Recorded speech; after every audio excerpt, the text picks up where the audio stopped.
ఓం శ్రీకృష్ణ పరబ్రహ్మణే నమః. అథ శ్రీమద్భగవద్గీత ప్రథమోऽధ్యాయః. అర్జున విషాదయోగః.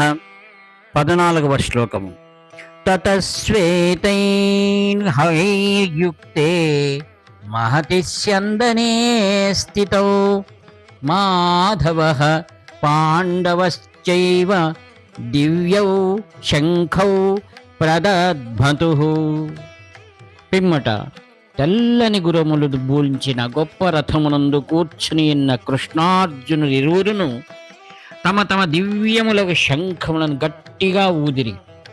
గీత యందు శ్రీకృష్ణ పరమాత్మ రంగము మీదికి వచ్చినది ఇచ్చోటనే. తెల్లని గుర్రములతో కూడిన అత్యద్భుతమైన దివ్య రథమును ఆరోహించి నరనారాయణులు కృష్ణార్జున రూపమున ప్రత్యక్షమైరి. తెలుపుదనము సత్వగుణమును సూచించును, ధర్మమును ప్రతిబింబజేయును. దీనిని బట్టే ధర్మము తత్ఫలితముగా విజయము పాండవ పక్షమునందే కలవని తెలియచున్నది.